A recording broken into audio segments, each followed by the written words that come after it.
बलाज तुम्हारे कातिलों की निशानदेही हो चुकी है। ये तीफी बट ही है जो छलावे की तरह आ जाता है। बलाज, तुम्हें अंदाजा है कि तुम्हें लोग कितनी मोहब्बत करते हैं। तुमने अपनी आस्तीन में सांप पाल रखे थे। रिसोर्सेज रखता हूं, तल्लकात रखता हूं, तफ्तीश को बगौर जायजा तंज देखता हूं कि एक ही शख्स ने पूरे खानदान को निगल लिया। तीफी बट, अब जो इनके कातिलों का नाम बांगे दोहर ले रहे हैं, तुम उनको भी मरवा दोगे तो कोई फर्क नहीं पड़ेगा। सिर्फ और सिर्फ एक कातिल है, तीफी बट। जिस दिन वो पकड़ा जाएगा मैं तुम्हारी कब्र पे उससे लाऊंगा। हवस, लालच, तमा और किसी दूसरे से फौरन ही आगे निकल जाने का नाम तौबा, इसी को कहते हैं कि इंसान दीन और दुनिया भूल जाता है। आइए आपकी मैं मुलाकात करवाने जा रहा हूं आरफ अमीर उर्फ टीपू ट्रका वाला, जो अमीरुद्दीन बिल्ला ट्रका वाले के बेटे हैं।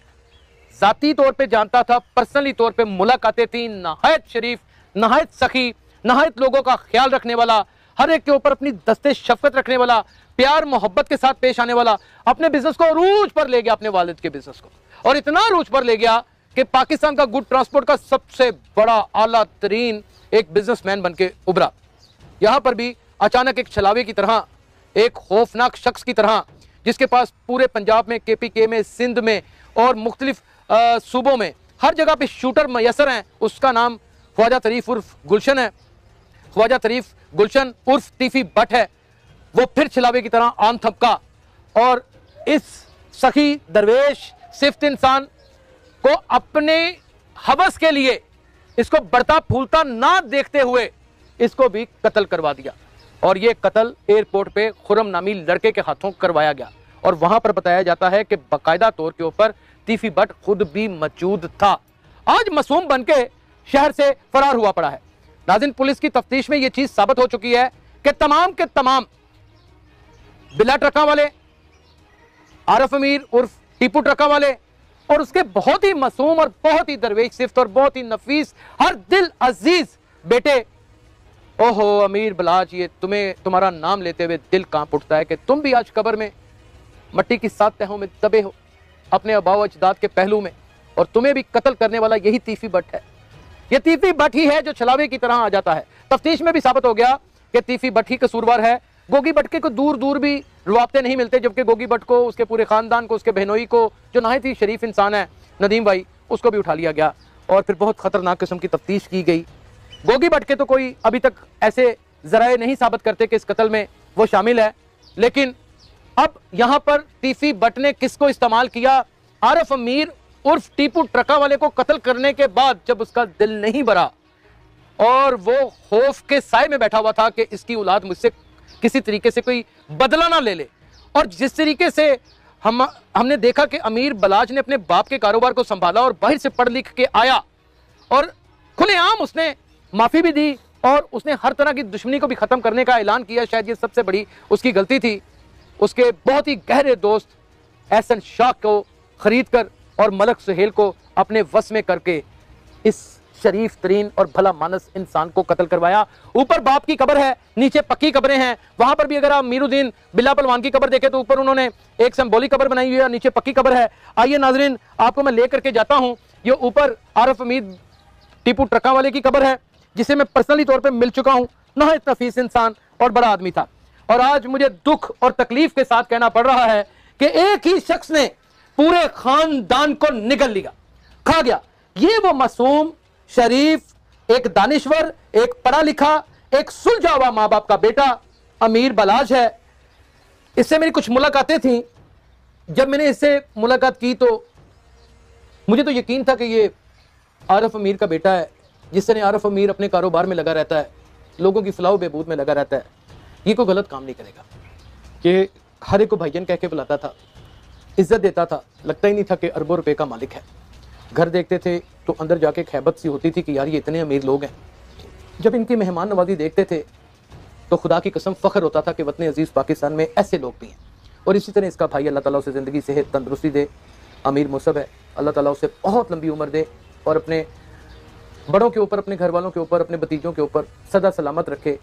बलाज, तुम्हारे कातिलों की निशानदेही हो चुकी है। मुझे दुख इस बात का है कि हमारी पुलिस अभी तक प्रेस कॉन्फ्रेंस क्यों नहीं कर रही। मुमकिन है कि उसमें कोई हिकमत अमली हो। बलाज, तुम्हें अंदाजा है कि तुम्हें लोग कितनी मोहब्बत करते हैं। तुम्हें शायद अपनी ज़िंदगी में तो इस चीज़ का अंदाज़ा ना हुआ हो, लेकिन आज तुम देख रहे हो अगर 7 आसमानों के ऊपर, तो ये बात मैं तुम्हें बाबर करा दूं कि तुम्हें सिद्धू मूसेवाले से ज़्यादा इज़्ज़त, तकरीम और मोहब्बत मिली है पूरे बड़े सगीर से। कोई बच्चियाँ, बच्चे, बुज़ुर्ग, बूढ़े, औरतें, ख़वातीन, मर्द, हर तरह का तबका तुम्हारी मौत के ऊपर आप देता है कि तुम्हारा कत्ल बिल्कुल रहेगा नहीं जाएगा।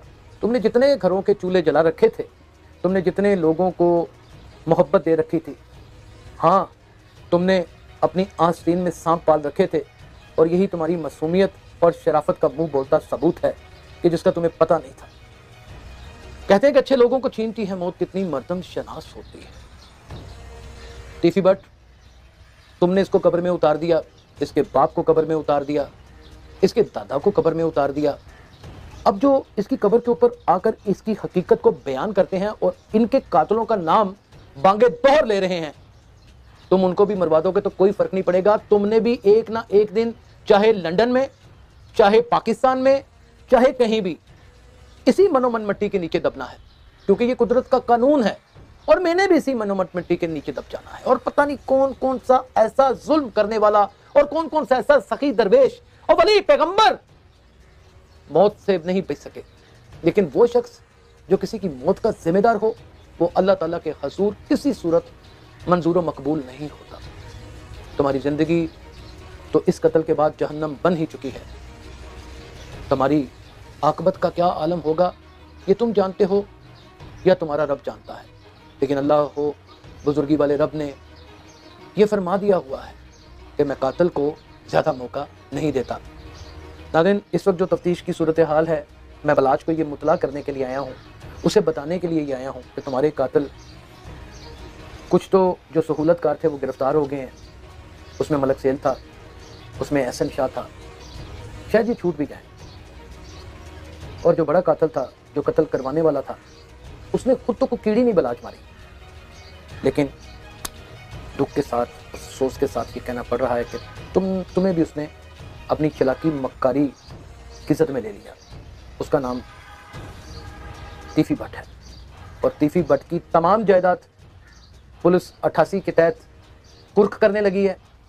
यही जायदाद थी, यही रकबे थे, यही वो प्रॉपर्टियां थी जिसकी खबस में इस शख्स ने पूरे के पूरे ख़ानदान को निकल दिया।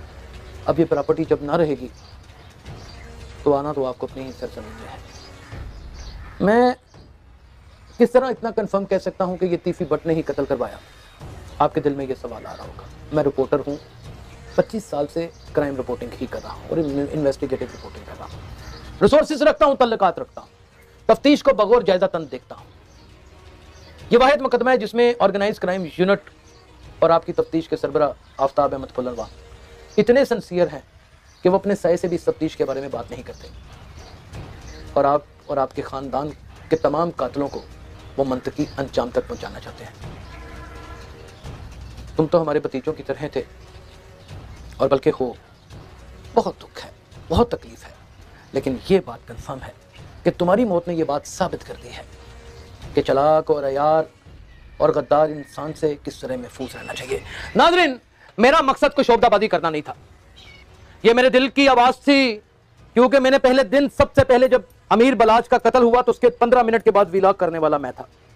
ये ट्रेंड ही जो चला, जिसे आजकल सोशल मीडिया में ट्रेंड कहते हैं, ये बदकिस्मती है, ये मनहूस वाकया था जिसे मैंने रिपोर्ट किया, और उसके बाद पता नहीं कितने यूट्यूबर्स ने क्या क्या नई कहानियां बना दी। तुम्हारे कातिल पकड़े जा चुके हैं, सिर्फ और सिर्फ एक कातिल है, तीफी बट। वो पकड़ा जाएगा, जिस दिन वो पकड़ा जाएगा मैं तुम्हारी कब्र पे उस दिन आऊंगा। दुश्मनी नहीं है किसी से, सिर्फ और सिर्फ इंसाफ की सदा है। किसी का लाल इस तरह गोलियों से भून न दिया जाए, चाहे वो अमीर बलाज हो, चाहे वो किसी गरीब तरीन इंसान का बच्चा ही क्यों ना हो। ये जो औलाद होती है ना, ये पेट का दर्द होती है, ये पेट के रिश्ते होते हैं। हम सब एक दूसरे के बहन भाई हैं। बस एक हवस, बस एक तमा, एक लालच जब इंसानों को निकलने पे आ जाती है तो इंसान का वक्त आ जाता है कि वो खुद भी लुकमा अजल बन जाए। नाज़रीन, उस दिन का इंतजार करेंगे जिस दिन इस खानदान के कातिल गिरफ्तार होंगे और पुलिस और इदारे उनको मंतकी अंजाम तक पहुंचाएंगे। अपना बहुत ख्याल रखिएगा। अल्लाह हाफ़िज़।